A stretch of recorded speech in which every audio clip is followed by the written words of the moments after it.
Paper leak को लेकर राहुल गांधी के नेतृत्व में इंडिया गठबंधन के सांसद गांधी स्मृति पहुंचे और छात्रों के समर्थन में केंद्र सरकार के खिलाफ प्रदर्शन किया।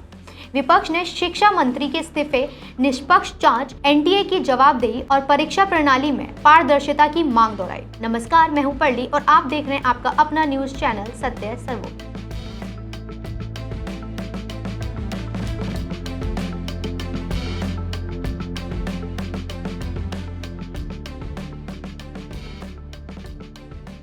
देश की राजधानी दिल्ली में नीट यूजी पेपर लीक का मुद्दा लगातार गर्माता जा रहा है। गुरुवार को इस मामले पर विपक्ष ने केंद्र सरकार के खिलाफ बड़ा प्रदर्शन किया। लोकसभा में विपक्ष के नेता राहुल गांधी की अगुवाई में इंडिया गठबंधन के कई सांसद एकजुट होकर गांधी स्मृति पहुंचे। इस दौरान कांग्रेस, आरजेडी, सीपीआईएम और अन्य विपक्षी दलों के नेता भी उनके साथ मौजूद रहे। राहुल गांधी अपने सरकारी आवास से सभी नेताओं के साथ एक बस में रवाना हुए, लेकिन यात्रा शुरू होने से पहले कुछ देर के लिए माहौल तनावपूर्ण हो गया। दिल्ली पुलिस ने उनके आवास के बाहर बैरिकेडिंग कर दी और बस को आगे बढ़ने से रोक दिया। हालांकि कुछ मिनट की बातचीत के बाद पुलिस ने रास्ता खोल दिया और विपक्षी नेताओं का काफिला गांधी स्मृति के लिए रवाना हो गया। रवाना होने से पहले राहुल गांधी ने कहा कि जब देश के छात्र अपने भविष्य के लिए सड़कों पर संघर्ष कर रहे हैं, तब विपक्ष का भी कर्तव्य है कि वह उनके साथ खड़ा रहे। उन्होंने कहा कि उनकी पहली योजना इंडिया गेट जाने की थी, लेकिन वहां अनुमति नहीं मिली। इसके बाद उन्होंने गांधी स्मृति जाने का फैसला लिया। राहुल गांधी ने कहा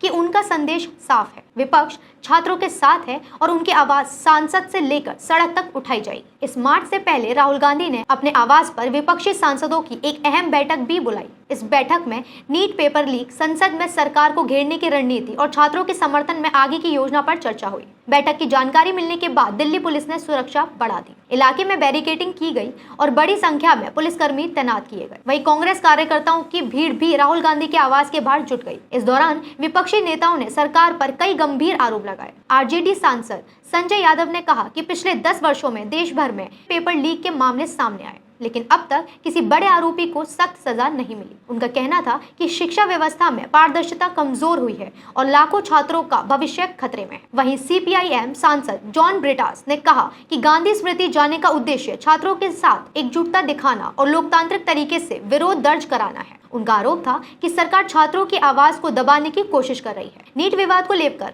विपक्ष लगातार केंद्र सरकार पर दबाव बना रहा है। विपक्ष की मांग है कि केंद्रीय शिक्षा मंत्री धर्मेंद्र प्रधान इस्तीफा दें, पेपर लीक मामले की निष्पक्ष और समयबद्ध जांच हो, नेशनल टेस्टिंग एजेंसी यानी एनटीए की जिम्मेदारी तय की जाए, दोषियों के खिलाफ कड़ी कार्रवाई हो और परीक्षा प्रणाली को पूरी तरह पारदर्शी बनाया जाए। साथ ही विपक्ष का कहना है कि सरकार को इस पूरे मामले पर संसद और देश के सामने जवाब देना चाहिए। वहीं दूसरी ओर प्रधानमंत्री नरेंद्र मोदी ने भी एक वीडियो पोस्ट किया, जिसमें उन्होंने नीट पेपर लीक के खिलाफ कार्रवाई और नए कानून बनाने की बात की और साथ ही जेपी नड्डा और जितेंद्र सिंह ने भी सोनम वांगचुक को जूस पिलाकर उनका आंदोलन खत्म कराया। अब समझना यह है कि राहुल गांधी आखिर सोच क्या रहे हैं, कौन सी राजनीति अपनाना चाह रहे हैं। उनका आंदोलन थोड़ा अलग ही दिशा में जाता दिखाई दे रहा है। ना तो वह जंतर मंतर गए और ना ही संसद, इसके बजाय वह प्रधानमंत्री आवास पहुंच गए। अब उनकी रणनीति तो वो ही जाने। अब देखना यह होगा कि सरकार विपक्ष की इन मांगों पर क्या कदम उठाती और क्या इस मुद्दे पर छात्रों को जल्द कोई ठोस समाधान मिल पाता है या नहीं। क्या आपको लगता है कि नीट पेपर लीक मामले में